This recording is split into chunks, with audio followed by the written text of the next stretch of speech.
I am Ferdinand Marcos, and I am the President of the Republic of the Philippines. I stand today on behalf of 110 million Filipinos. To the next interpolator, may I recognize Representative Jude Asedre? You have the floor. Mr. Chair, before I proceed to my interpellation, may I be allowed to make a brief manifestation? Good morning, dear colleagues, Mr. Chair. As we gather to confront the troubling and complex reality of our times, the spread of fake news on social media, and the powerful role that repetition plays in shaping what people believe. It has been said that repeat a lie often enough and it becomes the truth. A phrase widely attributed to Joseph Goebbels, the propaganda minister of Nazi Germany. While those words come from a dark chapter in history, they reveal something deeply psychological and disturbingly relevant today. Modern psychologists would call it the illusion of truth effect. When people hear something over and over again, whether it's true or not, they begin to believe it. Repetition creates familiarity, and familiarity often masquerades as truth. In today's digital world, this effect is supercharged. Social media platforms, algorithms, and virality amplify repetition at unprecedented speeds. And at the heart of this ecosystem are individuals, influencers, who shape the opinion, values, and even the beliefs of millions. That influence carries weight, and with that weight comes responsibility. I believe, Mr. Chair, this hearing is not about silencing voices. It is about understanding how truth and lies compete in our public discourse and what role social media influencers play in tipping the balance. If truth is repeated more often than lies, even by a margin, say 51 to 49%, then truth can prevail. But if lies dominate the feed, even well-intentioned citizens may find themselves misled, manipulated, and misinformed. So today, we have the opportunity to ask tough questions. We seek accountability, and more than that, we call for a shared commitment to making truth more visible, more frequent, and more powerful than the lie. Mr. Chair, let me begin. I have a new Facebook account because on Feb 7, my Facebook was deactivated, so I created a new Facebook account just probably a week ago or less than a week ago. Maliban sa Facebook, ano pong mga social media platforms pa ang iyong ginagamit? I use TikTok but sparingly, that's it. Tinuturing niyo ba na trabaho in addition to your professional affiliations itong pag-post nyo o paggamit nyo ng social media? Personally, no, because I don't earn. My accounts are not monetized. But because I'm the social media head of Manila Bulletin, I have to be on top of what's happening on social media. So you consider, again for the record, na your social media activities in a way complement your professional affiliation with Manila Bulletin? I would say so, because if you're a journalist, if you're a writer, if you're an editor, you listen to what people are saying on social media because that's how you get the pulse of the people. Okay, thank you. Kailan ka nagsimula sa social media, if you still remember? I'm sorry, I don't remember. Probably as soon as Facebook was created, I think maybe a year or two after I had an account. I don't remember exactly when. So how do you decide on choosing your topics for your content? My personal content? Yes, for your personal account. I don't decide. Facebook has a what's on your mind field, and what's on my mind in that moment is what I write about. So you would say that all this are simply random, spontaneous thoughts that you have over? Yes. So, do you consider yourself, tinuturing mo ba sarili mo na influencer in addition to your professional role as a journalist? I do not know. I'm not a self-identified influencer. I cannot say that I am an influencer, even if I do have a modest following that's below 500,000, because I don't do lives, I don't do YouTube, I have never gone. I only write on Facebook, that's it. I only write on Facebook. I don't do YouTube, I don't do lives, I don't do podcasts, so. But you are aware that with your significant, your modest following on Facebook, as you refer to it, gives you a considerable audience to your postings. Are you aware of that? Not more than the others. Yes, I do have a modest following, but not more than the others. I'm not in the level of Thinking Pinoy, Sasrogando Saso at Maharlika. I could still go around. I could still go around not recognized by people. So no, I'm not an influencer because people don't know me. But I have a voice. Let's put it at that. I have a voice. But then again, I'll bring back the question. Are you aware of the volume, the size of the audience that are listening, are reading your posts? Yes, because the measure is the likes, the number of likes. So sometimes, I believe, syempre, I don't have proof of that, but in my previous Facebook, I believe that I was shadow banned. So my likes in my 480,000 Facebook was around 5,000, maximum 10,000. Now, this is a new account and I don't think I've been shadow banned yet. I can reach as many as 50,000, even 100,000. So this is the new account. 50,000 for a single post? Yes, for this new account. Okay. Mr. Chair, just want to put on the record that to put everything in context, no, that the resource person on many occasions, several instances, in their previous account, and I'm not so sure because I haven't seen the current accounts, have actually written about this representation, has made post against this representation, but I will take the heed, the advice of the good Congressman Marcoleta that we politicians, public servants should not be onion skin, and I will make sure that I'll be as objective as possible with my questions. Can I reply to that, Mr. Chair? No, I will continue with my questions, Mr. Chair. Mrs. Crescent, ano po ang klase ng content ng inyong pinopost? Political, personal, lifestyle. And many of these basically what my life is in the public. Anything, food, films. Political is a big part because I am politically inclined. I like talking about politics, but it's not the end-all and be-all of my account. How many percent would you consider those would carry political? How many percent of your posts would you consider would carry political themes? In my old account, probably 70-80%. I'm not sure. I don't measure my it's spontaneous. I don't set out to I don't have a quota. And you attribute this simply because you are because I'm very politically aware and I'm very politically passionate, sir. Sa mga content mo, may naalala ka bang pinakamaraming engagements, views, likes, or whatever impressions? Yung pinaka nag-trending na post mo? Top of mind. Sa old account, ang pinaka nag-trending na post was the death of Stan Lee.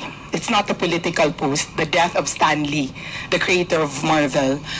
Sa new account, my sadness over PRRD spending his birthday alone in his cell in The Hague.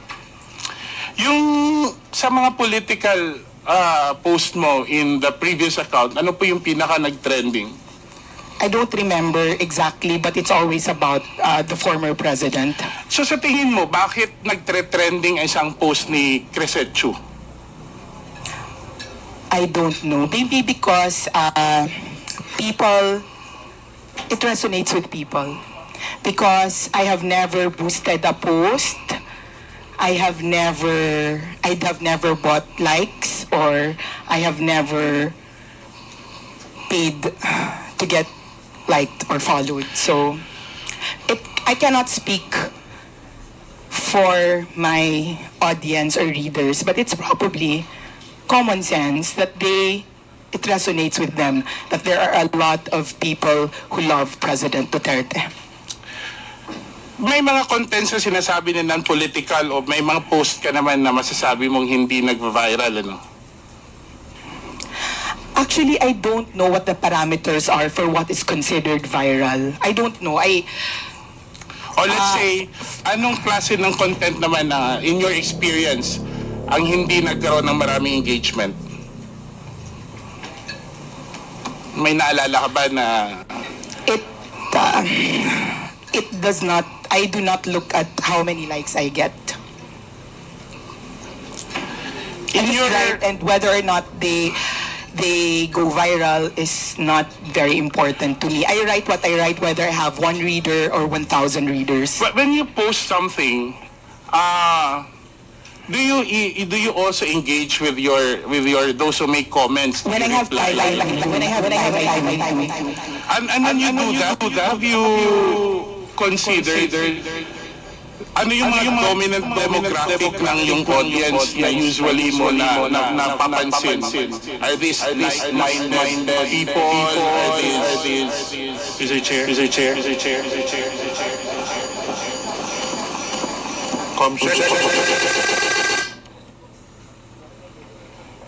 Hello? Okay. Okay na? Okay. So, I assume that as with any page, you attract like-minded people. So the reason they're on my page is that they read me because they think I think like them. So even with, and it's not just political, even if you have pages for hobbies or entertainment, the people who go to your page are the people who like reading that sort of thing. And you think this is the reason also why people follow, they like, they comment your posts because they agree with your posts? Probably, yes, I think so. And you think... But just to clarify, I also have people who go to my posts just to oppose what I say. So it's not as if it's an echo chamber. It's not. Because there are people who go to my page and there are people who are trolls. And when you look at their accounts, those are new accounts, locked profiles, and they say the same thing. So it's not there's no echo chamber in today's social media because there are trolls on pages and there are people who oppose what you say. It's good that you pointed that out, but let me ask, do you think in your engagement with those who are posting, with your post, you think that the content of your post actually influence the minds of other social media users? Have you ever found yourself quoted, reposted, shared in other social media accounts? Yes, they are. But I always maintain that they would not be reading my page if they were not already feeling or thinking what I'm feeling. And a lot of the feedback that I get is that people saying, you articulate what I am feeling, except that I do not have the words or the talent to say that. So I think majority of my readers are those people who want to express their frustrations or express their hopes and are not just, I do not have my writing skills. It's good that you mentioned about feedback. So, have you ever received feedback that people are actually saying, it's good that you exposed this, that you wrote about this because I'm learning, I get to know what's happening, I get to understand the issue more? Yes, but that's not specific to social media. I am an editor, and if I write articles for the newspaper, it's always all the articles that you write, whether they're for social media or for traditional media, you're writing it to expose, inform, entertain, empower. But let me go back to the social media. Let me limit to the social media posts. Have you ever received feedback saying that they have learned, they're thankful that they have exposed, they have learned something, they've been influenced by the information that you posted in your social media account? Sir, I do not think that I am at the level of investigative journalist who have exposed something. I just say what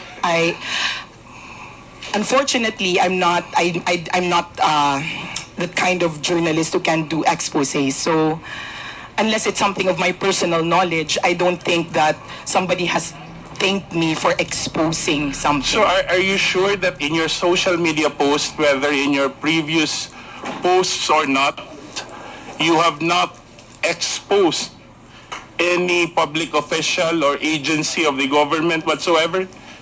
Remember, you're under oath. Not that I remember, and I know that I'm under oath. I don't remember anything exposing a public.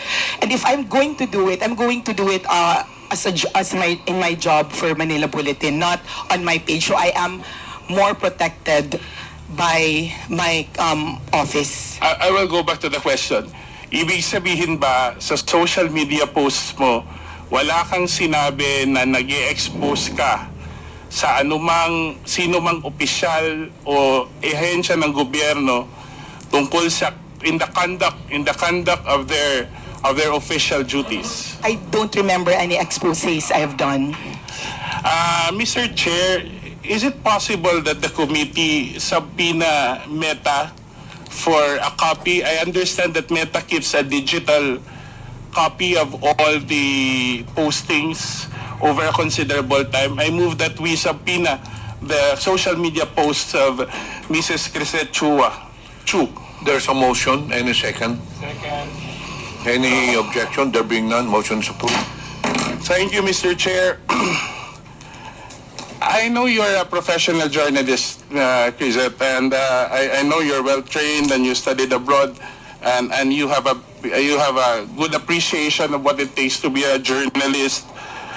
By referencing from that, would you describe the extent of your influence? How would you describe the extent of your influence online, and what responsibility do you think comes with that influence? I am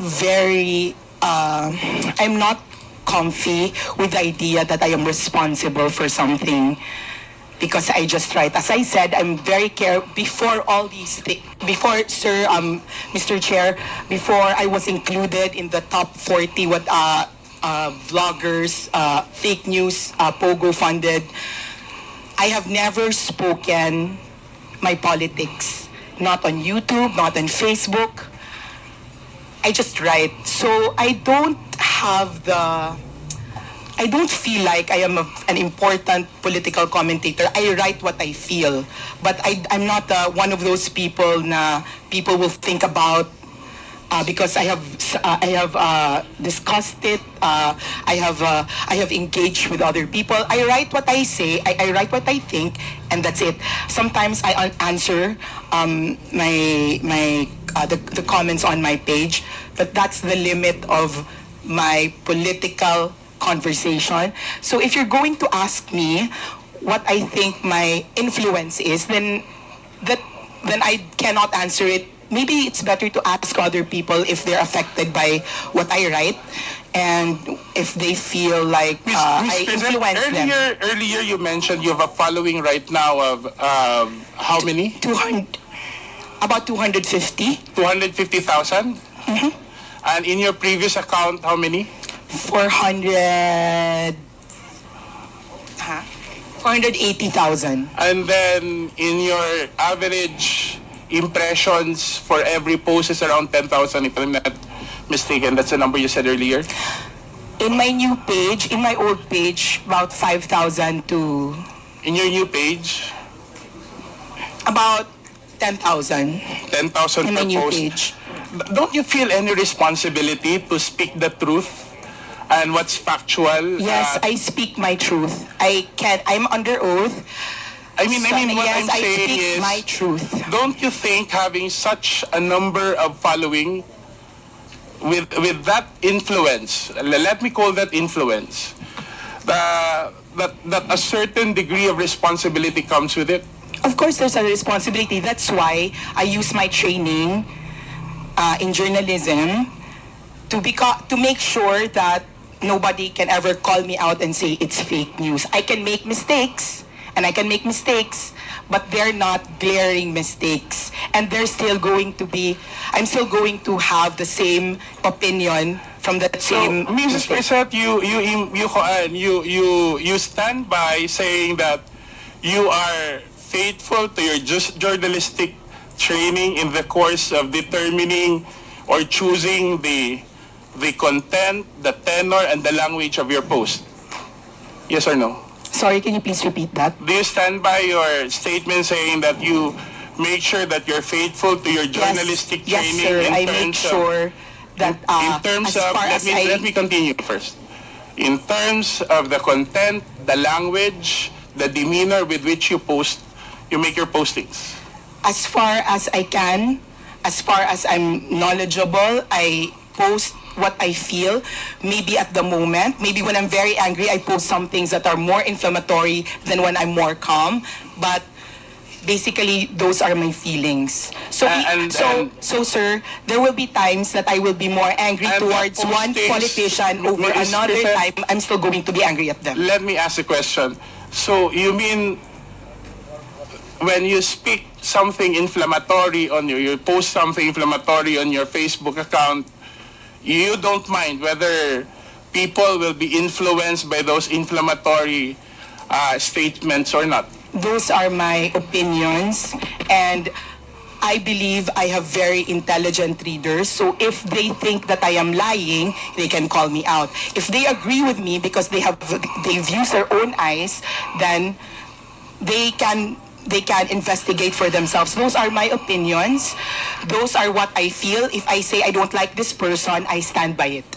So you don't really mind if people, as a journalist, don't you feel that there's a need for I do not use my Facebook page. I do not identify myself But earlier you mentioned that you make sure that you apply your journalistic training. Meaning, I make sure I don't lie. Meaning, I make sure that I do not, even if I am inflammatory, even if I'm angry, it's still not a lie. I'm just more angry in one post than I am in another post. My degree of feeling changes per post, but the content will not change. If I'm angry at one person, it can be because I'm angry at one person, and the next post I'm still angry at them, but not as much. But So the that reason that I'm changes. angry at them is the same. Okay. Before we proceed, may I remind the resource persons, when you answer, please address the chair first. Sir, And, sorry. Okay, sir, Mr. Chair. Let the interpolator finish the question before you answer. Just a reminder. Yes, sir. Sorry, sir. In your training for journalism, you major in journalism, right? Communication arts Yes. and publishing, sir. Are you aware of the psychological phenomenon called illusion of truth effect? I'm not sure we discussed it, sir. So Mr. when Chair. it means that when a repeated information is repeated again and again, it's likely to be perceived as true regardless of the factual accuracy. Okay, sir. For the record, let me ask, have you ever unknowingly or knowingly repeated content that turned out to be false or misleading? Have you ever? In the course of your posting, have you ever repeated Knowingly, no. Unknowingly, I am not sure. Mr. Chair, I ask it because I would like to draw your attention to this post dated March 13 under her new account, Chrisette Chu. May I ask the Secretariat to flash it on the screen, where the resource person posted, and I'll read the first paragraph. May mga pulis at military daw na nagre-resign kasi hindi na daw nila kaya. Marami daw. They cannot be part of this government daw. Chrisette, Mrs. Chrisette, would you confirm that this account is yours? Yes, sir. And Mr. Chairman, that's not fake news because there were TikTok. wait. And kindly, sir, Mr. Chair. finish the post, sir, to read. Finish the... Kasi nakakahiya ako. Nahiya ako, sir. Chrisette, as I've said, please let the representative finish the question first before you answer. Let us observe proper decorum. So this is your Facebook account. Yes, sir. Did you post this? Yes, sir. I post the in this entire first page, first paragraph, you stand by your statement that you said na maraming, let me read it verbatim, na may mga pulis na military daw na magre-resign kasi hindi na daw nila kaya. Marami daw. They cannot be part of this government daw. Tama po ba? Yes, sir. And then Saan kindly mo read. nakuha yung impormasyon na to?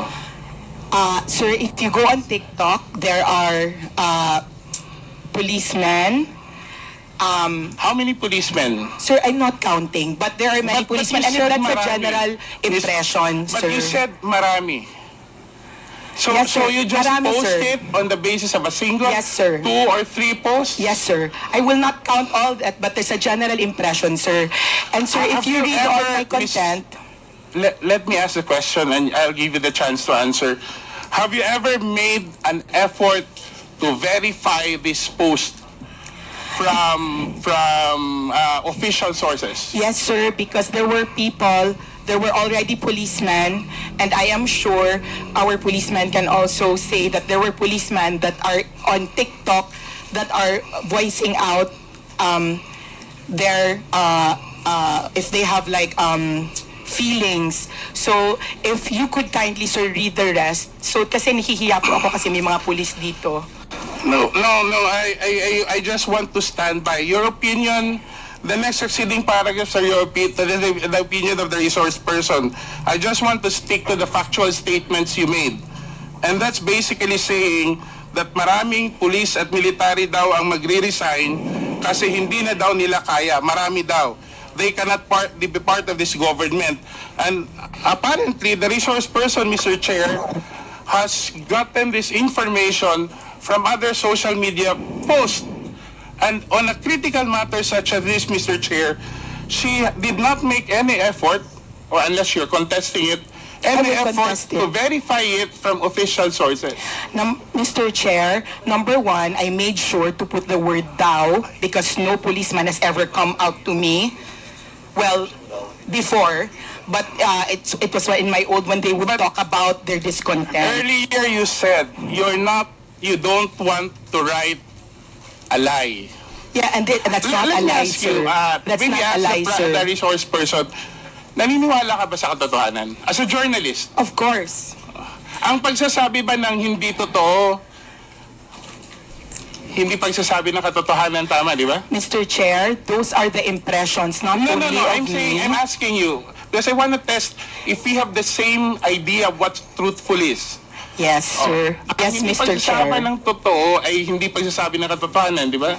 Yes, Ang Mr. hindi Chair, and I pagsasabi ng maintain. totoo ay kasinungalingan. Tama? Yes, sir, and I maintain Ang I'm speaking the pagsasabi truth. ng half-truth ay pagsasabi din ng kasinungalingan. I am maintaining that I am speaking the truth of the impressions made on social media. Okay. Thank you, sir, I don't Mr. want to Chair. argue with her position, Mr. Chair, but I just want to bring the attention of the committee to a news article showing the official position of the PNP. Can we flash that on? Can we flash that on the screen? Object, please flash the content.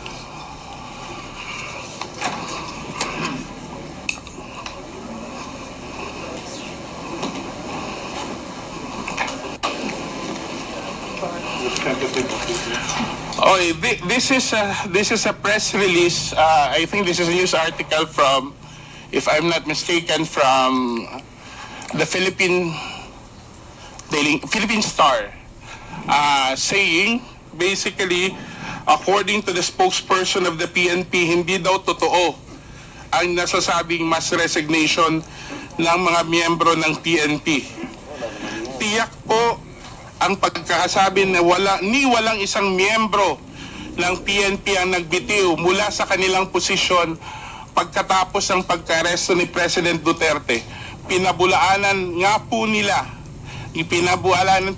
niya ang ilang partikular na mga post at larawan na kumakalat sa social media tungkol dito. So have you read this article after your post? Mr. Chair, no, I have not read that article. And Mr. Chair, this article exactly affirms what I said earlier, that the mass impression of laymen like us, civilians like us, that there were mass resignations. The fact that the PNP... But Madam Chair, Mr. Chair, You just said, yet you do not share lies on your post, sir. diba? Sir, I shared, ano tawag? Mr. Chair, that's what I said. Kaya ako nag-include ng daw. These were impressions. The fact, sir, that our PNP had to write a press release means kami na hindi kami, wala kaming statistics. These were the impressions that were coming to us. So you're saying that And, this is something sir, that can I you also just... finish? Okay. Why it's not fair here? Okay, Mr. Chair, does it mean that you have simply written this post out of your personal impressions or the impressions of you believe are posted in other social media without even making sure whether there is enough basis or have made any effort to verify your statements? Mr. Chair, if I am not an insider in the PNP and they had to release that information, it means that they are correcting the general impression of masses like us. The fact that they had to write it means that there's a general impression, and to our policeman here, I would like to And when you make address you those, that, Mr. Chair, when you make those impressions, you don't have any regard whether now you find yourself apologizing to the policeman No, here. sir, the So reason you I am didn't make any apologizing effort- is because my post was Mr. not Chair. about... Mr. Chair, can I Point of just order. please give me time to explain? Because it's been talked, Ms. sir, Crisette, kindly... in accordance with our rules, as I've said earlier, this will be the third time that I'm telling all the resource persons, let the interpellator finish the question first. And in fact, if I impose the rule strictly, the resource persons can only speak until I recognize you. Thank you, sir. Kung pwede lang patapusin niyo yung tanong bago kayo sumakot para hindi tayo magkakagulo rito. Babalikan ko yung tanong ko. Thank you, Mr. Chair. Ms. Grisette, sa dami ng followers ninyo, in putting out information or posting items such as what has been presented before this committee, are you saying categorically that you do not feel any responsibility for the weight and for the consequences of your posts? Can I answer now? Yes. Okay. Mr. Chair, I am saying that I am merely writing about what I see as the pulse of the masses, which is that they were afraid that there were policemen. That's why also I am very careful that I said thou. And to our honorable policeman, I am not apologizing because I wrote that. I am apologizing because you don't know the context of what I wrote. And what I wrote was, please don't resign. Because if you really want to make a difference in our country, you can best do it from the inside. It was not a condemnation of people who were resigning, but a reminder that if you're given a rare opportunity to change something that you do not like, do I it think, Mr. from the Chair, inside. I think, Mr. Chair, the resource person is not answering the question because we want to focus solely on those first two statements, which I think carries a significant weight. Yung pagsasabi na maraming pulis ang nag-resign at nagbibitiw, whether it's daw or what, we're presenting a scenario that could be harmful even to national security. And in fact, if you ask me, personally, there should have been legal consequences for this. I don't know. We have a representative from PNP, so we can hear from it. Mr. Chair, do we have somebody from... Yes, General Torre, can you please General, answer? Mr. Chair, General Torre, have there been any incident of massive resignations following the arrest of the former president? If the qualification for the word massive, sir, is more than the normal, then there's none, sir. But for there are regular resignations, but it's not connected to this issue, sir. Thank you, Mr. Chair. What I'm trying to point out, Mr. Chair, is kung hindi ang isang social media influencer or somebody who uses social media doesn't feel responsible for one's postings, no? At even doesn't consider that whatever effect it may have on the minds of many others na nagbabasa o nakakabasa dun sa mga post niya, I think, Mr. Chair, we're treading in dangerous ground here. Kasi clearly, an audience of 10,000 per post is no small following. And I think, whatever the circumstances are, it's incumbent upon those who use social media to take responsibility for their postings, especially when such matter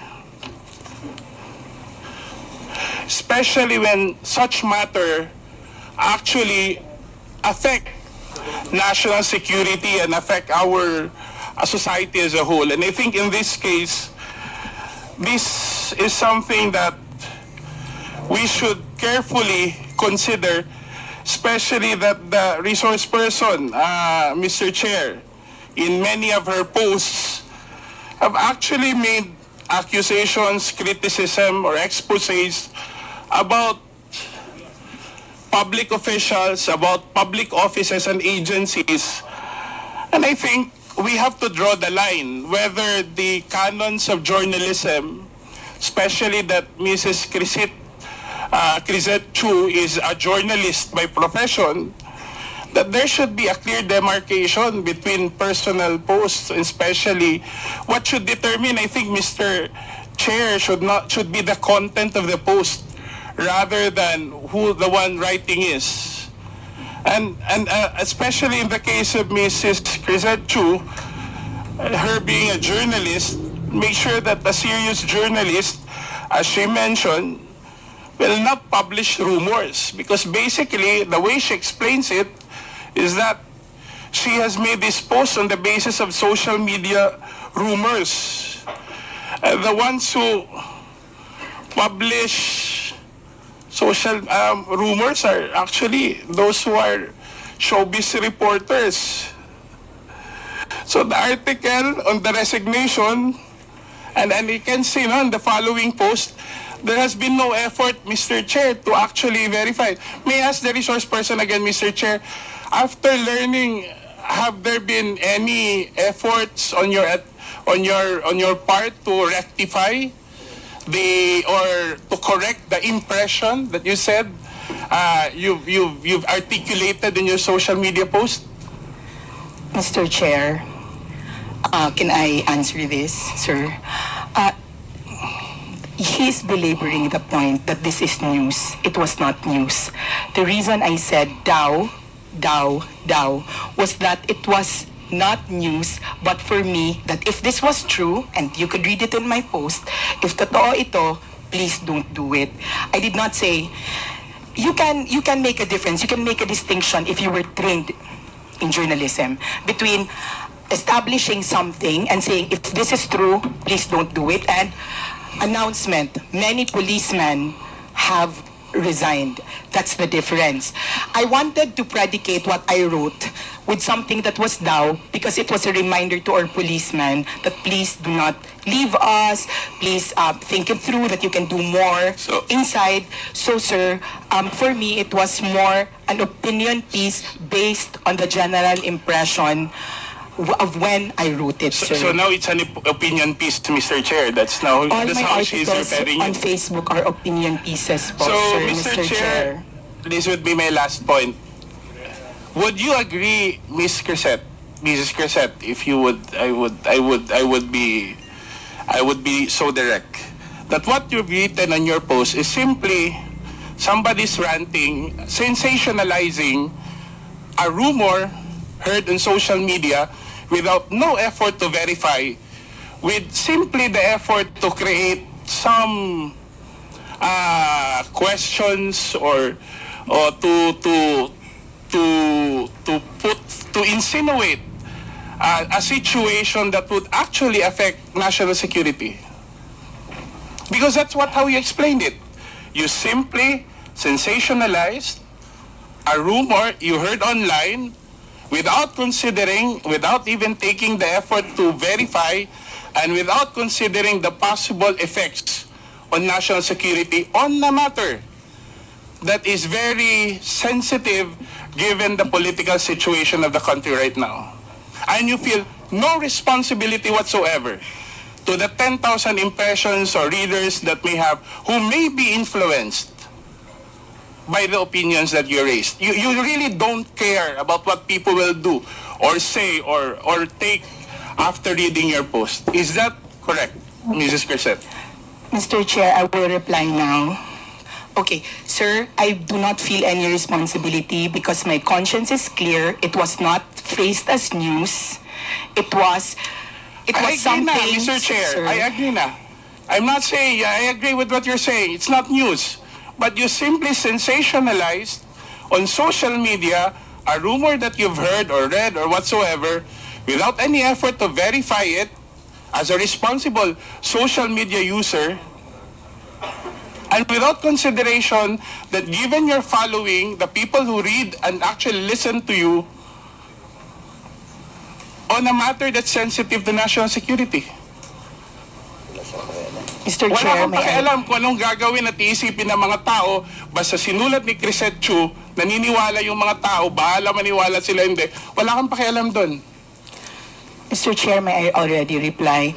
The fact that the PNP felt there was a need to issue a clarification meant it was not me who thought about it, that it was the general sentiment of a lot of people because there were a lot of posts going around. I never claimed to have first-hand information about this. That's why it was very important to me to say But neither did you, Mr. Chair, neither did you say also in the same post that I do not have a first-hand information about this. Diba? Yes, Wala Mr. Chair, that was why I said daw, and it was not phrased as a news. 3 words but does not, but for me as a reminder to our policemen, sir. Okay, granted arguendo that that's the case, no? Now that the PNP has actually explained, and you even hear General Torres say, Mr. Chair, Mrs. Crisette, that it's not true. Are you willing to apologize for anybody who may have thought wrongfully?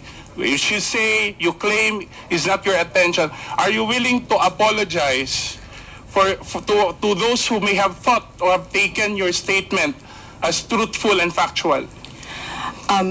Sir, I will not apologize only because if you read the entire post, it was to support the PNP and it was a good post. It was not news. So, sir, I'm sorry if you think if Mr. Chair, I'm saying, aminado naman ho ng resource person na nakuha lang niya yung chismis sa social media.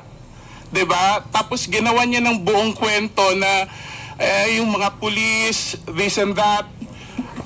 That I would leave it to you because that's your opinion, calling on the police for whatever. But I'm asking you now the police itself, the police organization, officially, and General Torre has now confirmed that, saying that there has been no mass resignation. Are you willing to rectify? Because many would have read your statement and read it without the doubts. Maybe some people actually, we have more than 30 clippings of your post, and people in their comments actually take in your statements as truthful. Now you're presented with an example that your statement has been debunked officially by the police and General Torre, who is here with us. Are you still not willing to correct yourself officially? Sir, Mr. Chairman, in my training for journalism, the DAO is very important, sir. Mr. Chair, And the also, problem sir, with our resource to our person police, is sir, she claims to be a journalist whenever it's convenient, and a private person whenever it's convenient. And if you go back to my manifestation earlier, Mr. Chair, that's actually the problem that we have today. You have people who are able to amplify issues without being bound by the canons of journalism.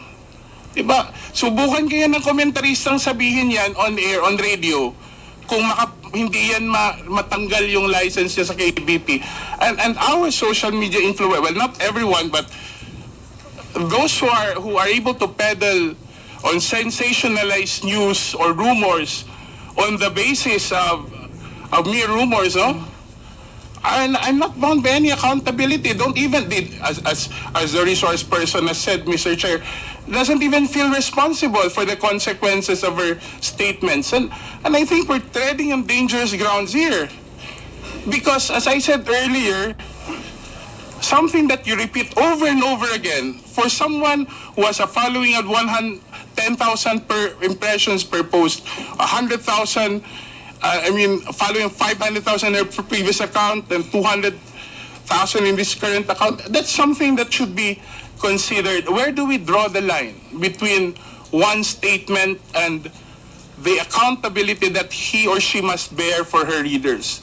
If this was a matter, Mr. Chair, and I'd like to wind up now, that affects my person, I wouldn't really mind, because I think being criticized openly comes with the job that we have. It comes with being elected to public office. But when it is a matter of national security, when it is a time when the country should be protected rather than weakened by all this misinformation and disinformation, I think we need to draw the line.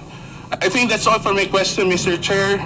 Thank you very much. Mr. Chair, respectfully po, this is what I would like to say is why a lot of people are afraid to speak out and are afraid of this Mr. Chair, kasi yun po yung sinasabing prior restraint na parang natatakot kami to speak out. Because, sir, people are watching us. The Filipinos are watching us. And Mr. I know Chair, they're not stupid, sir. They know what Mr. Chair, I mean by thou. What we say Ms. by Cruzet, thou. why? Do you feel threatened now? Yes, sir. Are we... Yes, sir, because, sir, may I... yes, sir, I think feel there are threatened many now, people sir. here. I don't think we are harassing you. Sir, not you, sir. Mr. Asidra, sir. Because, sir, may I just share that we have a history because we are both from Leyte. Anyway, Yes, sir, and I have been a vocal critic, sir. Mr. Chair, if I Mr. may. Shet, I think Representative Asidre has already finished his Thank you, sir. interpolation. Sorry, so sir. maybe... Mr. Chair, I already said in my opening statement that whatever she posted many things about me, but I would not discuss that. But I think criticisms like that, however unfair it is, comes with the territory of public service. But for someone to comment on national security, for an issue that affects our country, I think that's when you draw the line.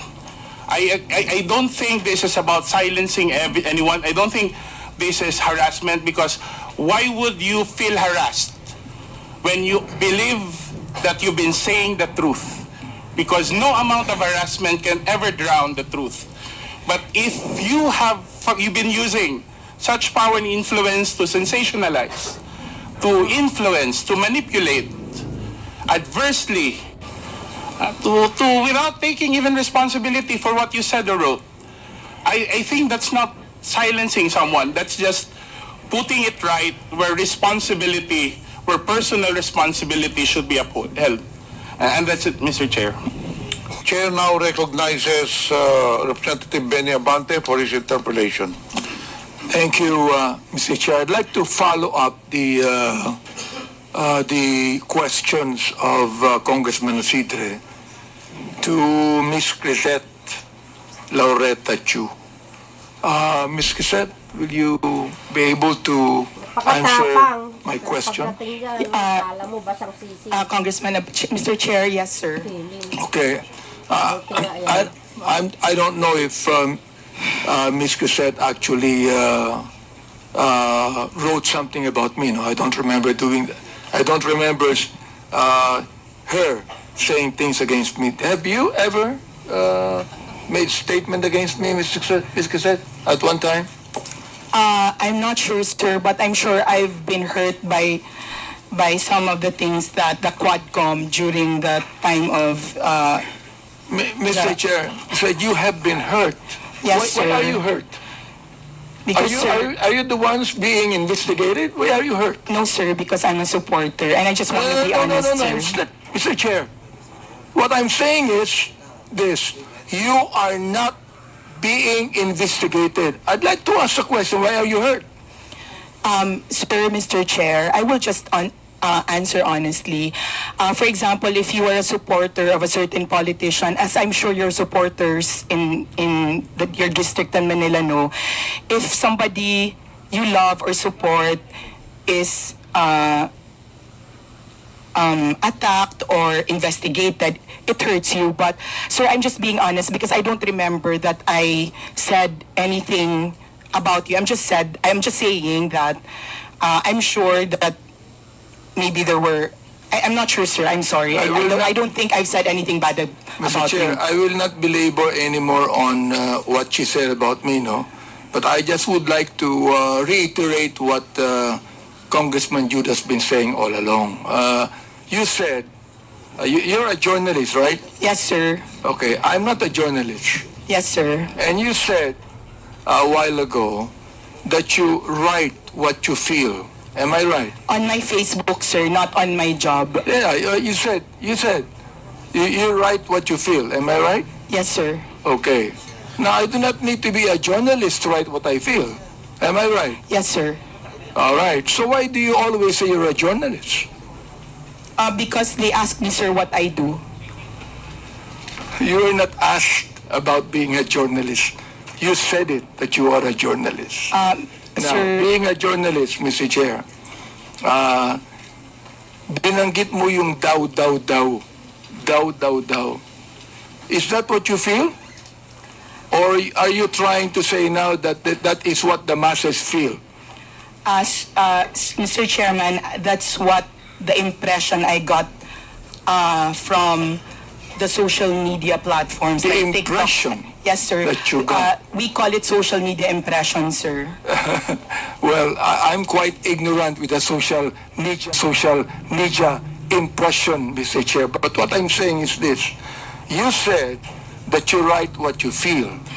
Now, when you said daw, na maraming nag-resign na mga pulis, daw, all right? You were not writing what you feel. You were actually writing what you think the masses feel. Am I right?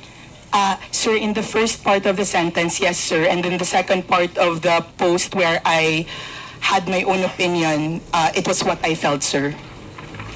So you believe that what you were writing, what you believe to be what the masses feel? Yes, sir, that's right, sir. All right. So you're not writing what you feel, actually. Yes, sir, as well, sir. Therefore, you were wrong in your first statement. Yes, sir. Okay, sir. Good, very good. I'm so glad that you admitted that. All right. Now here's in light of the new information, sir, in light of the I do press not release, need you sir. to explain. I don't need you to explain, Mr. Chair. Yes, sir. Thank you. You admitted you're wrong, and that's it. Yes, sir. Thank All you. right. Now I'd like to ask General Torre here. You answered a moment ago, General Torre, that when you speak of a mass resignation, there's none.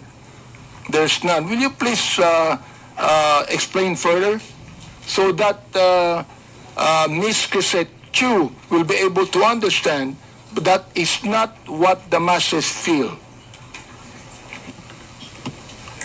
Well, there's really nobody on record who filed their resignation, sir, just because of the Duterte arrest, sir. There's none on record right now, sir. Do you believe that, Ms. Cassette? Do you believe the statement of General Torre? Yes, sir, because he has the insider information. I believe him, sir. Would you now please write something about that? Even if you do not apologize, would you now please write Yes, something sir, about if you that, wish, that you sir. believe, now, just a moment, that you believe that with the statement of General Torre. Would you please write that? Yes, sir. I will write, sir, that according to the PNP, there were no mass resignations due to the Duterte arrest. Thank you. sir. And therefore, you were wrong. Yes or no? Yes, sir. Okay. Thank you very much for admitting that again. All right. Now, I would like to understand what you wrote also here, December 28, 2024. I have the copy here and the picture. I was actually asking my colleagues here, who is this lady in that picture? And I was told that this is the daughter of the former president. Now you said, yung anak ka ng presidente, kapatid ka ng VP, mayor at congressman, pero kailangan mo magbenta ng deodorant sa TikTok with matching actual application of deodorant sa kilikili mo because sayang ang pera para may pambili ka ng luho. Samantalang ang anak ng mga congressman lang na kung sino-sino nag-aaral abroad sa Europe at Switzerland at walang alam sa buhay, akala hardworking lang ang kanilang mga magulang. I would like to understand this. I would like to understand what you feel about this. Now you tell us right here in this committee, anong ibig sabihin nitong impression na ito? Mr. Chair, respectfully, I would like to say that there are many congressmen whose children live lives that are far beyond what their son and other parents have. Well, Mr. Chair, to inform Ms. Crisette that I have 3 children and they never went to Switzerland to study. Yes, sir. Not Okay. you. It's not you, sir. All right, not me. Yes, so sir, not therefore, you. who are you referring to? Sir, I would not... You give us names. Who are you referring to? You made a statement that there are a lot of congressmen. Therefore, you tell us now, who are you referring to? Sir, Mr. Chair, respectfully, my counsel does not want me to mention. Your counsel is wrong. You made a statement, samantalang ang anak ng mga congressman. You made that statement, maraming congressman. So I'm asking you right now, sino-sinong congressman yun na may mga anak na nag-aral sa Europe at Switzerland na walang alam sa buhay? Yun ang ibig sabihin nun. Yun ang impression mo, di ba? Alright, you tell us now. Because that is not only an impression, Mr. Chair. She is telling us something that she believed to be true. Your Honor, as counsel for resource person Mr. Chair, issue, does the council have the right to speak in this committee? The council should wait for the chair to recognize you. Representative Bante first. Right, I'd like to find out. Because look, nung sinabi mo, ang mga anak ng congressman lang na kung sino-sino nag-aaral abroad sa Europe at Switzerland at walang alam sa buhay. That is not only writing what you feel. It is writing what you know. That's your conclusion. Therefore, I would like to find out, sino ang tinutukoy mong congressman dito? Ipangalan mo na. Palagay ko walang congressman matatakot dito. Meron bang mali, Mr. Chair? Is there anything wrong with any congressman who can afford to let his children study in Europe and Switzerland? Is there anything wrong with that, Mr. Chair? Let me ask you, yes or no, is there anything wrong with that? Ms. Crisette, kindly answer the question. Mr. Chair, Mr. Chair, I be allowed. Would you allow the council? I will allow counsel to speak first after she answers. After she answers. Okay, Your Ms. Crisette, Honor, please answer the question. Your Honor, to facilitate the expectation of the honorable congressman, may I be allowed to give 1 minute just to confer with my client, Your Honor? Attorney Bello, tapusin muna natin yung question to Crisette. Pag na answer niya na satisfactorily, then we can proceed with your manifestation. Ms. Crisette, please answer the question. Yes, sir. Your Honor, Mr. Chair. my request is Ms. that... Mr. Chair, Sec. Your Bello, Honor. wait until you are recognized. Crisette Wait. Chu is being recognized as of now. We have rules to follow in this. Ms. Crisette, kindly answer the question. Sir, Your Honor, just reconsideration, Your Honor. My request, Your Honor, is that before my client will answer, may I be allowed 1 minute to confer Mr. with Chair. Your Honor, to Mr. Chair. clarify Hold on. with the Are you permission of the referring to honorable a congressman. legal advice? Would you like to confer with your client? Yes, Your Honor. Okay, you just- confer with your client first. Yes, Your Honor. We have a 1 minute suspension. And I'd like to reiterate the question. Your Honor, thank you very much. I just asked Ms. Chu if there's anything wrong with any congressman who can afford to send his children to Europe and Switzerland. Is there anything wrong with that, Mr. Chair? The only answer is yes or no. Yun lang po. Your Honor, may I be allowed to approach the honorable congressman after my consultation with my client? Hearing, Yes, hearing suspended. Please approach. Thank you, Your Honor. I would like to give way to what her attorney said, no? And again, I would like to ask Ms. Chu to respond according to how her attorney advised her.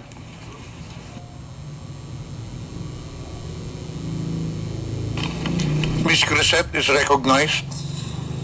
Mr. Chair.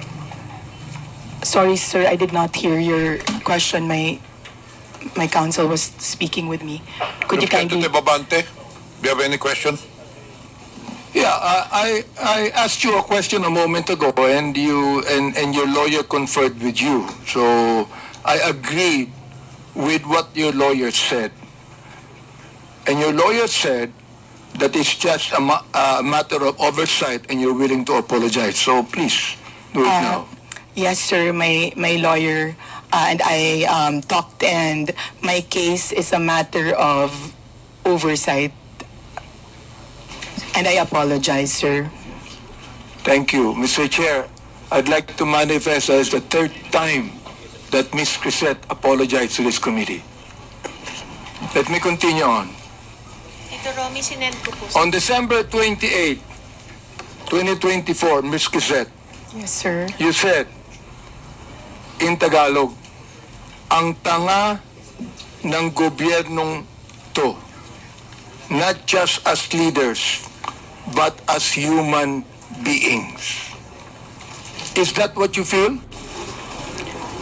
Sir, I apologize. I do not know what happened on December 28 to make me angry. But if I wrote it that time You're apologizing. for not... No, sir, I mean, I do not know what situation on December 28. Let me and what the continue on. context. Let me Yes, sir. continue on. Says, ipapamudmud sa mga naka-braces na nagbabakasyon abroad ang AKAP money tapos utang ng 629 billion. Yung budget ng ayuda this year na pinibigay kung kani-kanino na nag-mall tour, kayong mga tanga na 500 billion uutangin ulit kasi nag-deficit daw. Mr. Chair, Ms. Crisette, ang galing mo naman. Tanga ang gobyerno, ikaw matalino. Ano? Am I right? Tanga ang gobyerno, hindi mo matalino ka. Mr. Chair, when one is angry, one says bad things. And in the situation that, sir, Mr. Chair, in the situation when I found out So that Mr. Chair, you still have words, no, Mr. Chair. Ibig sabihin, that you are actually telling your anger to your followers? Your anger? Saan mo nakuha yung anger na yan? I mean, do you have the facts? Do you have the information? Do you have the documents? Mr. Chair?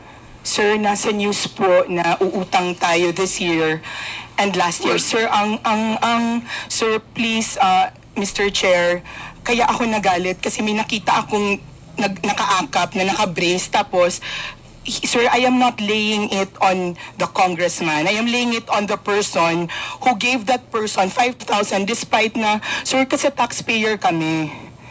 Masakit, sir, na makikita namin na... Ms. Quisette, may I ask you the question, how much taxes did you pay? And I will tell you how much tax I paid.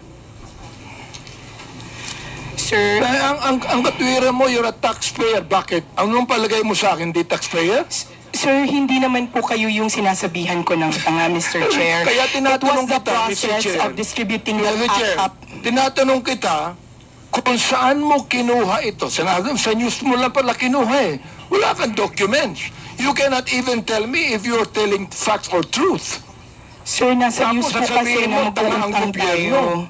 My goodness, ibig mo sabihin, you're going to base your statement, tanga ang gobyerno, sa news na nabasa mo, Mr. Chair, and then you're telling me you're a journalist, and you're telling me that you're speaking the truth?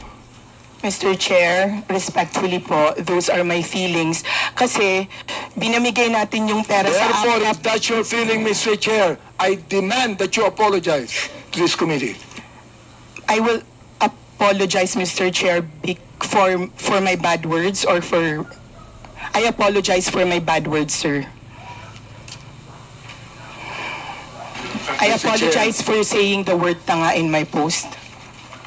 Maraming salamat, Mr. Chair, for admitting that, no? Siguro naman, makikita mo naman ang gobyerno, sasabihin mo mga tanga kami, siguro, pinapalagay mo, alam mo sa akin, Mr. Chair, ang pinapalagay ni Ms. Quisette, yung audience niya, mga tanga eh. Yun ang pinapalagay mo. Hindi ang gobyerno. Yung audience mo, mga tanga, kaya papaniwalaan nila ang sinasabi mo sapagkat yung audience mo mismo ang hindi nakakaintindi. That is fake news, Mr. Chair, and that is what we're investigating right now. You see? I hope that you understand that, Mr. Chair. Ms. Quisette, do you understand what I'm trying to say? Ikaw, nandito sa akin yung mga sinabi mo tungkol sa amin, ha?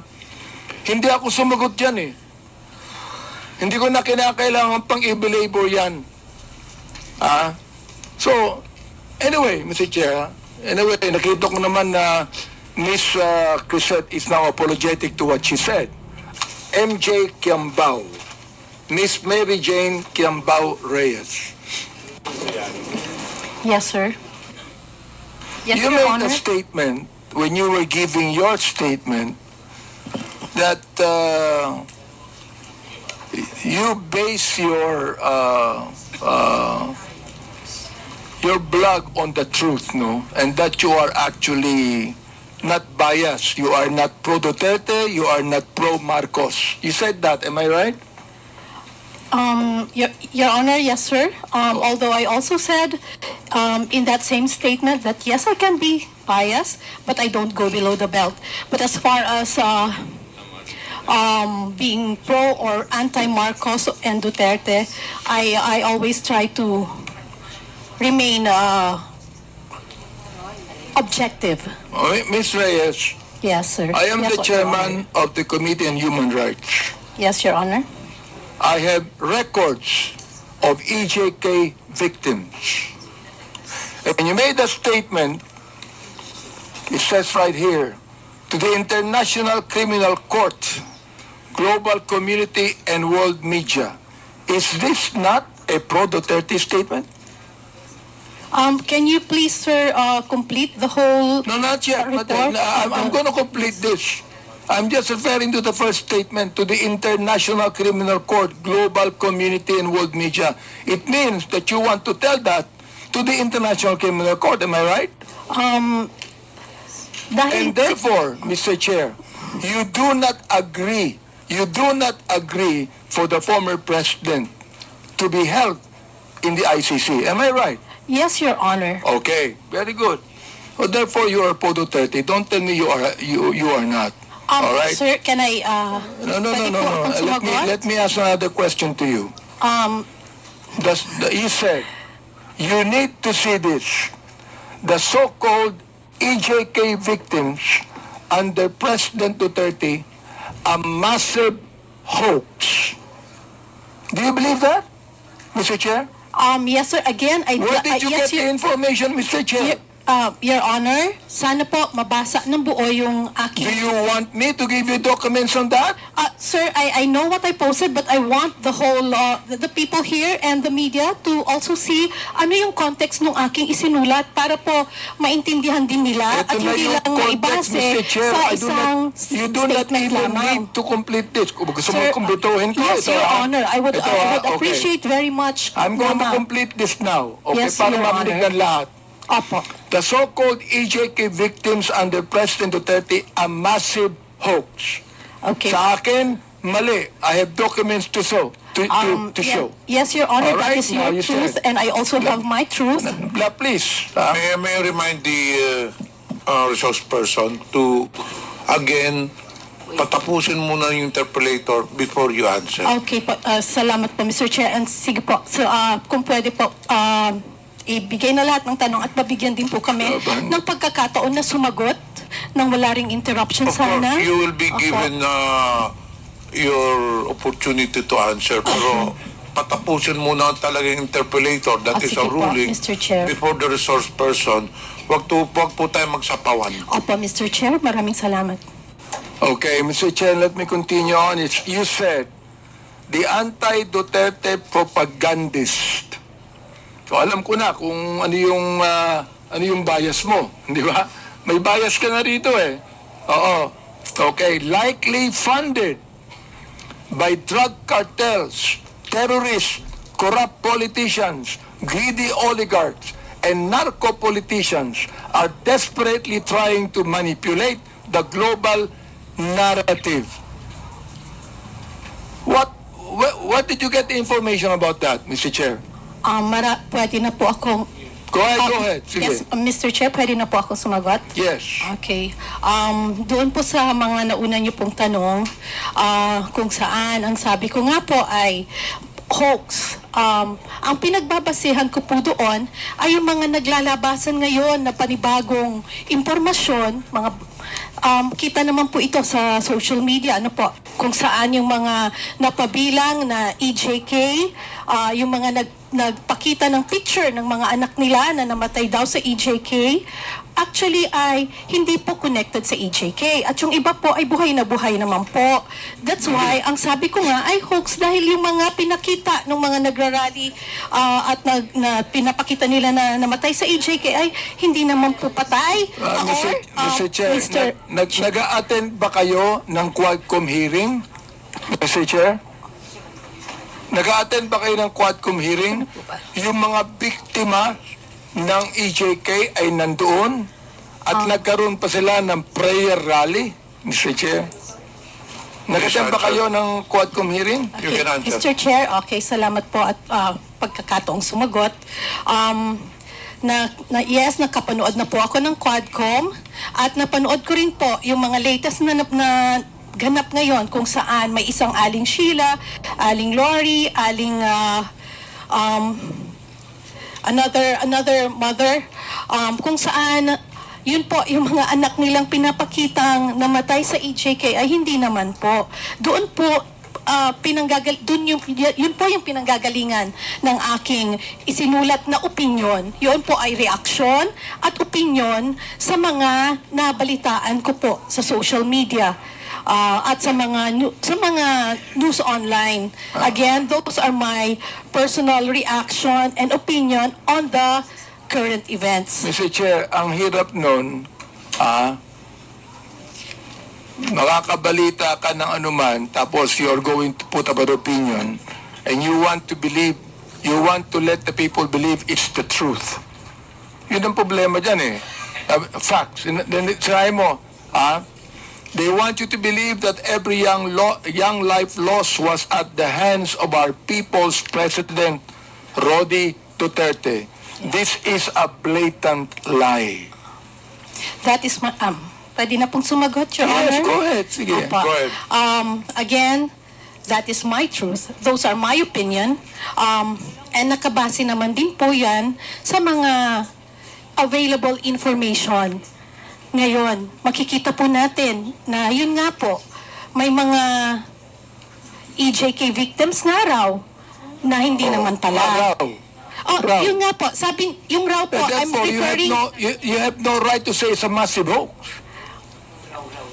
Mr. Chairman, with the indulgence of Chairman. Yes, Mr. Congressman. Ma'am, yung sinasabi mong mga facts ngayon na lumalabas, is it an official document coming from those investigation by government agencies, by Quadcom, or just a mere in the social media accounts? Sir, Your Honor, if I'm not mistaken, nasa newspaper na rin po yan. Sandali But of sandali course, po. nauna, Sandali. Nasa newspaper. Pero ang tinatanong ko po, anong source ng newspaper? Is it an official document or findings of the Human Rights Commission? I have yet, Absolutely. Ma'am, Yes, Madam, Your Honor. absolutely not. Because during our hearing, the Quadcom, all those victims, yung mga families na nandun, was confirmed by Human Rights Commission. okay, Your Honor, In fact, we have all the list. Your Honor, can I also answer now, kung pwede po? Lumabas po na may mga kapatid, yung mga biktima, na sila po mismo ang nagdi-deny doon sa mga ipinapalita ngayon Mr. Chair, Mr. Mr. Chair, Chairman. I'd like to interject for a while here, while you're answering. Ang binabangkit mo, may nabalitaan ka?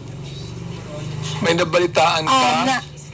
Oh, I mean, my goodness, if you would like to be a resource person here in this committee, kinakailangan meron kang basis, meron kang tunay na basis, meron kang dokumento na masasabi. Sapagkat, Luka, ang Commission on Human Rights, for example, nag-imbestiga ng EJK at maraming nakita. Kami, in my Committee of Human Rights, marami kaming nakita. Oo. Samantalang ikaw, sinasabi mo, massive hoax ito. Wag naman, Mr. Chair.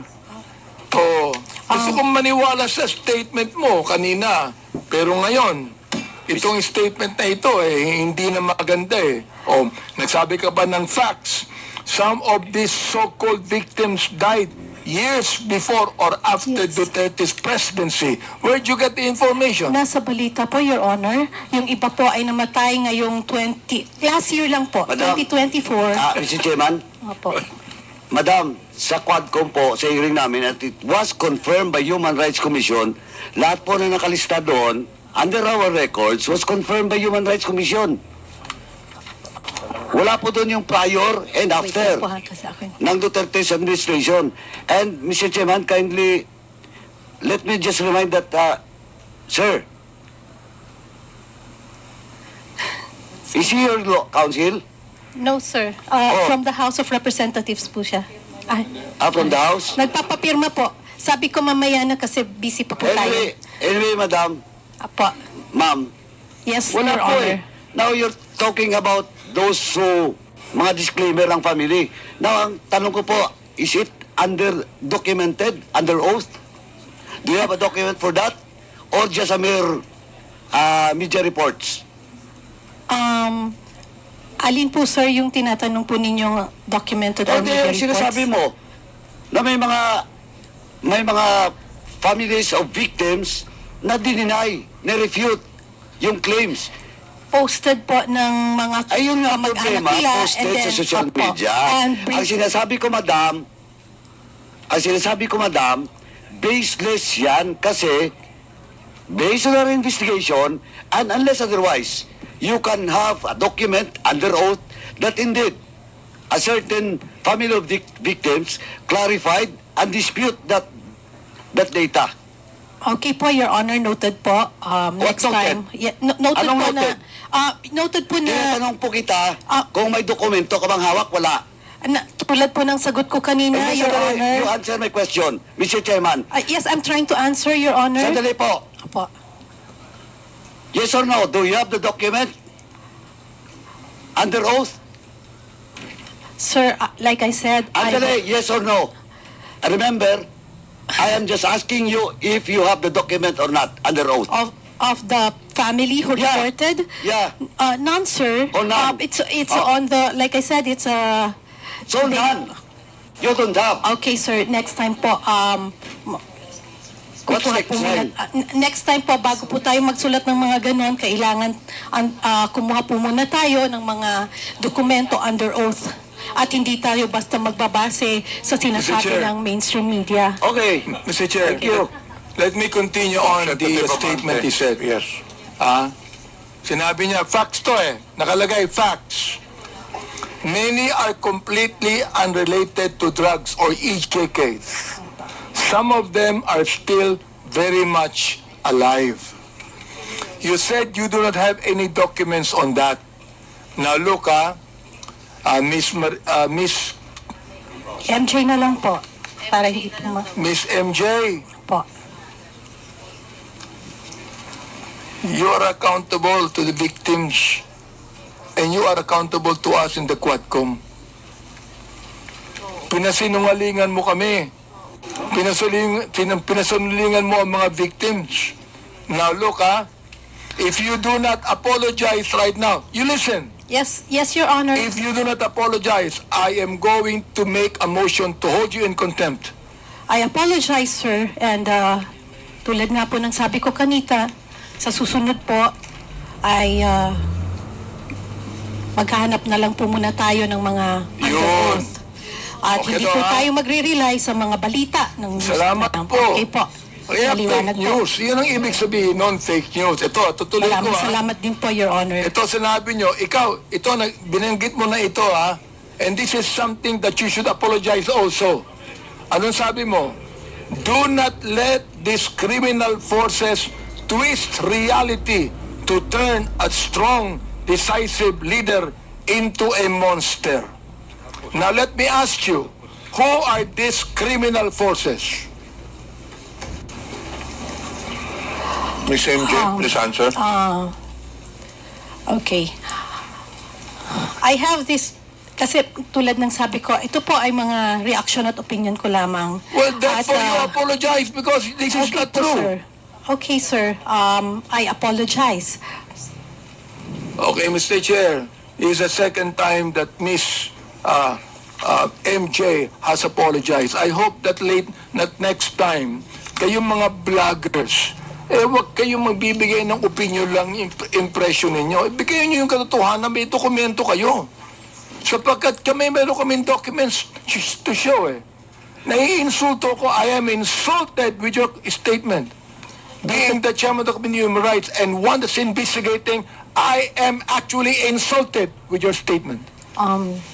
Again, my apologies, sir, and noted po sa mga suggestions po ninyo.